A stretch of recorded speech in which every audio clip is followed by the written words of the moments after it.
Bonjour à toutes et à tous, je suis Madame Prévost. Mon but aujourd'hui est de vous présenter, la terminale avec l'option ressources humaines et communication. Avant de commencer, j'espère que vous allez, tous bien ainsi que vos proches dans, cette période un peu, difficile. Commençons cette présentation. Donc au niveau des ressources humaines et de la communication, ce qu'il faut comprendre, c'est que les 2 termes ne sont pas dissociables. Donc c'est bien ressources humaines associées à la communication. Dans ressources humaines, nous sommes là pour gérer les hommes et les femmes qui travailleront pour notre organisation, s'assurer de son bon fonctionnement d'un point de vue humain, de leur compréhension, gérer les tensions et éventuellement leur résistance au changement quand on veut intégrer par exemple des ressources technologiques. Au niveau de la communication, elle est indispensable. Elle va nous permettre de gérer, d'organiser, de coordonner les tâches entre les différents individus, de réguler leurs avis différents, de les former pour qu'ils puissent toujours être au top de leurs compétences, les mobiliser, c'est-à-dire les rassembler autour d'un projet qui sera commun et de leur donner surtout envie. Bien évidemment, dans cette spécialité, il ne faut pas oublier la dimension juridique. Je vous rassure, nous ne serons pas là pour apprendre le code du travail par cœur, mais bien juste tenir compte de cet aspect juridique dans nos différentes réflexions. L'objectif, au niveau des ressources humaines, c'est vraiment de les préserver, donc de les garder, de les fidéliser et de les valoriser, puisqu'ils contribuent très activement à la performance de l'entreprise, aussi bien la performance sociale, mais aussi économique, que ce soit individuellement ou collectivement. Qu'allons-nous aborder en ressources humaines? Alors, je vous ai mis simplement quelques idées parce que le programme étant tellement vaste au niveau des sujets abordés. Nous verrons 4 thèmes et dans ces 4 thèmes, vous pouvez observer, quelques notions telles que le recrutement, l'évaluation professionnelle et oui, il n'y a pas qu'au lycée que l'on évalue. La mobilité professionnelle, est-ce qu'on a envie d'aller travailler? On peut leur proposer pour un poste pour aller travailler, par exemple, à l'étranger. Les conditions de travail, la santé et la sécurité. Les négociations collectives, par exemple, sur la rémunération ou tout autre sujet. Et puis, bien évidemment, par exemple, les TIC, hein, les technologies de l'information et de la communication, avec tout ce qui est intranet ou réseaux sociaux. Certaines notions doivent vous évoquer des souvenirs puisque vous avez abordé certains points en sciences de gestion et du numérique. Au niveau des qualités pour intégrer cette spécialité, donc vous retrouverez certains points communs bien évidemment avec d'autres spécialités, ou des qualités que vous aimeriez développer. L'esprit d'analyse, que vous retrouverez bien évidemment dans toute terminale, la rigueur et l'organisation, qui sont impératifs de toute façon dans le monde du travail, savoir argumenter ses choix, être curieux, être surtout aussi ouvert d'esprit. Et il y en a certainement bien d'autres. Au niveau des sciences de gestion et du numérique, que vous avez vu cette année en première, si le thème de l'activité à l'acteur vous a plu, eh bien, tout ce qui était comportement, personnalité, style de management, l'aspect relationnel, les conditions de travail, si tous ces sujets vous ont plu, eh bien évidemment, les ressources humaines et la communication seront faits pour vous. Il ne faut plus hésiter. C'est vraiment ce qu'il vous faut. Alors c'est sûr, hein, que pour, confirmer son choix, il vous faut peut-être encore quelques renseignements. Où pouvez-vous travailler lorsque vous avez fait des études en ressources humaines et communication? Ce ne sera pas uniquement dans les grandes entreprises qui ont un service de gestion des ressources humaines. Vous allez pouvoir travailler dans tout type d'organisation, que ce soit des entreprises, des organisations publiques, des associations, quelle que soit leur taille. Au niveau de la poursuite d'études, vous allez pouvoir, voir, si vous avez déjà fait, cette année de l'orientation, que beaucoup de portes vont pouvoir s'ouvrir à vous. Mais comme pour tous, si vous êtes courageux et courageuse. Donc vous allez pouvoir vous ouvrir des portes, hein, aussi bien, en BTS qu'en DUT, qu'en licence, hein.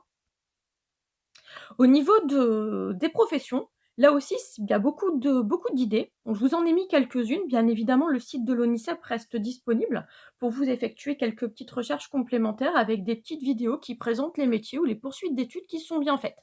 Alors, quand on dit ressources humaines, on pense tout de suite à l'assistant RH, au chargé d'études ressources humaines, mais il y a aussi le responsable de communication, le manager projet, et tous les métiers du domaine juridique, social, de la santé. Et pour ceux et celles qui souhaitent travailler dans la police, la gendarmerie ou les pompiers, bien évidemment, ce bac est recommandé. Alors, je vais aussi, vous préciser, hein, qu'on ne devient pas directeur des ressources humaines avec un bac STMG RH, hein. Pour être directeur, il faut bien évidemment de l'expérience. L'important, c'est que vous fassiez vraiment quelque chose que vous aimez et que vous puissiez vous donner, comme dans tout bac, les moyens pour réussir. Et la persévérance est la meilleure clé. Afin de, on va dire, pouvoir vous éclairer davantage, j'ai interviewé mon ancien élève, donc Julien, qui était donc en bac STMG, ressources humaines et communication. Et je vais lui laisser quelques minutes la parole pour vous faire part de son expérience. Bonjour à toutes et à tous, donc Julien Sokolowski, je suis un ancien élève de Madame Prévost, donc un ancien élève d'STMG, option ressources humaines et communication. Alors tout d'abord, je vais vous parler un petit peu de mon retour sur cette spécialité ressources humaines et communication et sur mon bac STMG.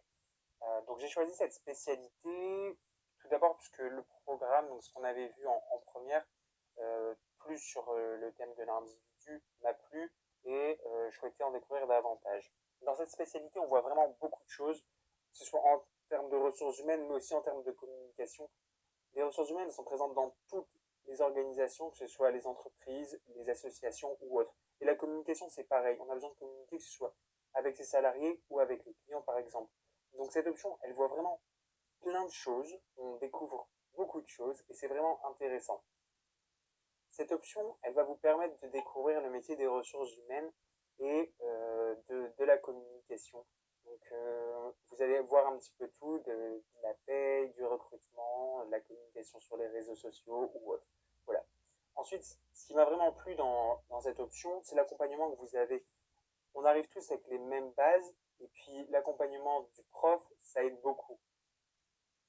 Si j'ai choisi cette option, c'est parce que déjà je connaissais Madame Prévost, parce que c'était ma prof en première, mais c'est aussi pour cette ambiance agréable de travail et l'écoute. On va avancer individuellement, mais aussi collectivement, et c'est ce collectif qui va vous permettre d'avancer et de créer vraiment une dynamique agréable de travail. Et voilà, les ressources humaines, c'est vraiment une option assez large et qui est très intéressante. Donc maintenant, je vais vous présenter ce que j'ai fait après le bac, donc après mon bac STMG, option RH. Donc tout d'abord, j'étais parti à la fac en sciences de l'éducation pour une licence générale, mais j'ai vite arrêté parce que ça m'a pas plu du tout. Qu'est-ce qui m'a pas plu? C'est la liberté. On est lâché dans le vide. Voilà, ça convient à certains profils. Moi, ça ne m'a pas convenu. Donc je suis retourné en BTS. J'ai fait un BTS assistant de gestion PME PMI, donc un BTS GPME aujourd'hui, et donc à l'EIC.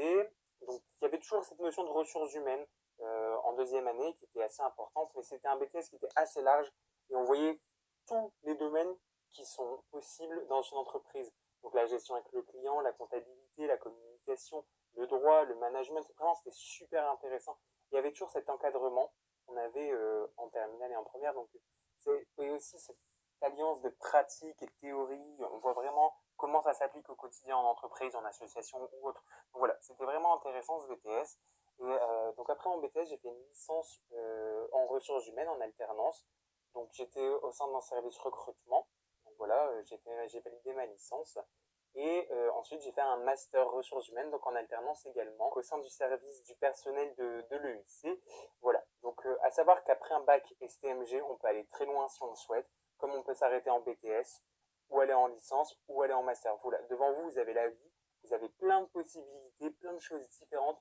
Donc, n'hésitez pas, n'abandonnez pas. Et puis, si besoin, n'hésitez pas à me contacter et je répondrai à toutes vos questions avec plaisir. Voilà, j'en profite pour remercier Julien et j'espère que son, témoignage, vous permettra de faire un choix, bien, réfléchi. Si vous souhaitez contacter Julien, bah, vous trouvez son adresse mail ici dans cette bulle, donc n'hésitez pas à échanger, avec lui. Ça a été un élève comme vous, Donc c'est parfois plus, simple de pouvoir, on va dire avoir des renseignements qui vous conviendront, le mieux. Pour ma part, si vous souhaitez de plus amples informations, n'hésitez pas à me contacter, via l'ENT. Je reste disponible, donc vous m'envoyez, un mail via la petite enveloppe. Quand vous cherchez au niveau des enseignants, donc au niveau de mon nom, donc Prévost, je vous ai mis l'orthographe dans la petite, de bulle. N'oubliez pas de cocher pour Caroline, parce que sinon l'information ne va pas me parvenir et c'est avec plaisir que je répondrai à vos différentes questions pour que vous puissiez faire le choix qui vous convient le mieux et qui vous permettra de vous épanouir parce que c'est le plus important. J'espère que cette présentation vous aura plu et qu'elle vous permettra de faire le choix le plus éclairé possible. Je vous remercie pour votre attention et surtout prenez soin de vous, prenez soin de vos proches et respectez bien les gestes barrières. À bientôt et j'espère à l'année prochaine.